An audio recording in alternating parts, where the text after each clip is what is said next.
এইখন 100 বছৰীয়া পুৰণা ৰেকৰ্ড। এইখনৰ একচুৱেলি খুব এটা সাংঘাতিক প্ৰাধান্য আছে, কাৰণ ইয়াত অৰিজিনেল প্ৰথমখন ৰেকৰ্ড সংগ্ৰহ কৰা হৈছে অসমীয়া গীতৰ। আৰু 30 দশকৰ এটা চিনেমাৰ প্ৰজেক্টৰ চুইছোঁ, মোৰ কাৰণে সাংঘাতিক এটা এক্সপিৰিয়েঞ্চ।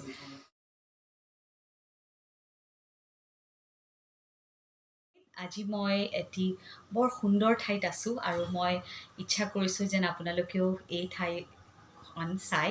এইখনৰ একচুৱেলি খুব এটা সাংঘাতিক প্ৰাধান্য আছে, কাৰণ ইয়াত অৰিজিনেল প্ৰথমখন ৰেকৰ্ড সংগ্ৰহ কৰা হৈছে অসমীয়া গীতৰ। আৰু এই সকলোবোৰ প্ৰথম ৰেকৰ্ড, আৰু ইয়াত কেৱল যিখন থোৱা হৈছে, হেং কৰি থোৱা হৈছে, কেৱল সেইখনেই নহয়, ইয়াত বহুত ৰেকৰ্ড 5000 ৰেকৰ্ডছ আছে।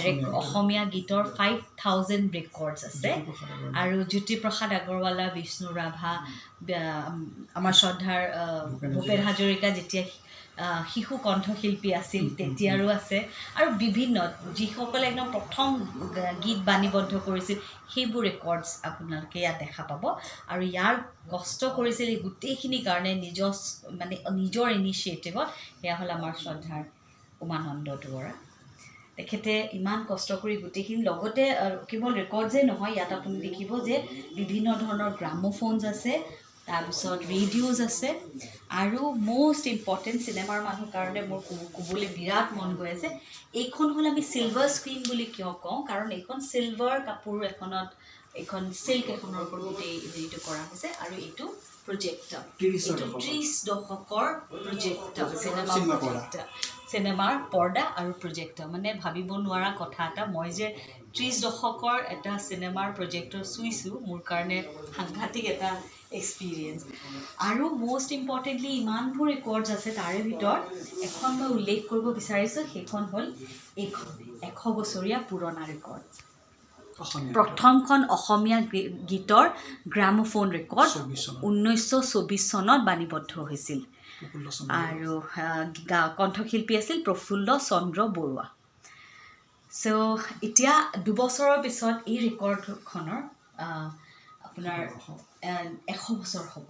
গতিকে 100 বছৰ হোৱাৰ যিটো আমাৰ ফূৰ্তি মনত, যে আমি কিমান আগতে, নহয় জানো, আমি কিমান আগৰ পৰা আমাৰ শিল্পীসকলে কলিকতাত গৈ গীত অডিশ্যন দি তাৰপিছত গীত বাণীবদ্ধ কৰা হয়। গতিকে মই ভাবোঁ যে এইটো কেৱল আপোনাৰেই দায়িত্ব নহয়, কাৰণ ইমান বছৰে আপুনি এই সকলোবোৰ ৰেকৰ্ড সংগ্ৰহ কৰিলে। এতিয়া আমাৰো দায়িত্ব যেন আমি তেখেতক অকণমান সহায় কৰোঁ, মানে সহায় ইন দ্য চেন্স যে তেওঁৰ যিটো জাৰ্ণি, ক্ৰিয়েটিভ জাৰ্ণি, সেইটো আগুৱাই লৈ যাওঁ। প্ৰথম কথা হ'ল যে আমি কেনেকৈ ডিজিটেলি প্ৰিজাৰ্ভ কৰিব পাৰোঁ, ডেট ইজ ইম্পৰ্টেণ্ট। আৰু দ্বিতীয়তে ইম্পৰ্টেণ্ট হ'ল যে এই ৰেকৰ্ডছখিনি খুব সুন্দৰকৈ যেনেকৈ তেখেতে মৰম কৰি ৰাখিছে, তেনেকৈ যেন আমি থ'ব পাৰোঁ। কিন্তু যেতিয়া আমি এইখনৰ 100 বছৰ হ'ব, তাৰমানে এইখন প্ৰথমখন অসমীয়া গীতৰ একমাত্ৰ গ্ৰামোফোন ৰেকৰ্ড, এইখনৰ চেলিব্ৰেশ্যনত আমি কোনো ধৰণৰ কালচাৰেল ফাংচনৰ কথা ক'ব খোজা নাই। আমি বিচাৰিছোঁ যেন সকলোৱে যেন আমি মিলিজুলি এনেকুৱা কিবা এটা কৰোঁ, যাৰ ফলত এই গোটেইবোৰ ৰেকৰ্ডছ বা এই পুৰণি গোটেই বস্তুখিনি যেন আমি সুন্দৰকৈ প্ৰিজাৰ্ভ কৰিব পাৰোঁ, শিল্পীসকল সকলোকে যেন জীয়াই ৰাখিব পাৰোঁ আমাৰ অন্তৰত, নহয় জানো। আপোনাৰ ইমান কষ্ট, যাৰ কাৰণে মই ভাবোঁ কেৱল এয়া আপোনাৰেই দায়িত্ব নহয়, আপুনি আমাক দেখুৱাই দিছে আৰু আমাৰ ইমান জ্ঞান বাঢ়ে। লগতে যিসকলে PhD কৰিব ইচ্ছা কৰে, তেওঁলোক আহি তেখেতৰ পৰা সেইখিনি গাইডেঞ্চ ল'ব পাৰে। আৰু 100 বছৰত আমি যেতিয়া 100 বছৰ হ'ব, 2 বছৰৰ পিছত আমি ডেফিনেটলি নহয় কিবা এটা কৰিবলৈ, স্থায়ী কিবা এটা কৰাৰ কাৰণে, কেৱল এখন ফাংচন পাতি আমি কথাখিনি শেষ কৰিব নালাগে, স্থায়ী কিবা এটা ব্যৱস্থা ল'ব লাগে, যাতে আমি এই ৰেকৰ্ডছখিনি ডিজিটেলি প্ৰিজাৰ্ভ কৰিব পাৰোঁ ফাৰ্ষ্ট, এণ্ড ছেকেণ্ডলি এইখিনি সুন্দৰকৈ যেনেকৈ তেখেতে ৰাখিছে তেনেকৈ যেন আৰু বছৰ কি বছৰ থাকি যায়, তেনেকুৱা আমি কিবা এটা যেন ব্যৱস্থা কৰিব পাৰোঁ।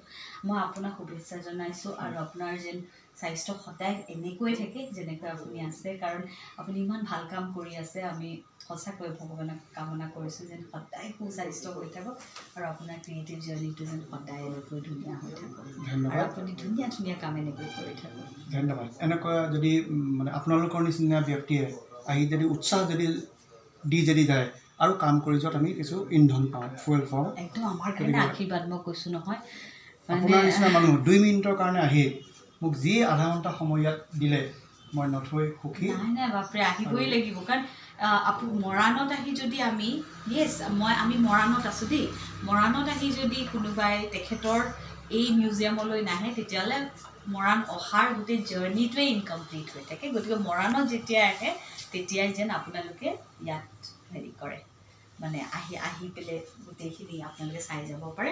আৰু মৰাণৰ এই ঠাইডোখৰৰ নামটো কি আছিল একেবাৰে স্পেচিফিক? শান্তিপুৰ মৰাণ। গতিকে আহিব শ্ৰী উমানন্দ দুৱৰাৰ মিউজিয়ামলৈ। ধন্যবাদ, থেংক ইউ। ধন্যবাদ।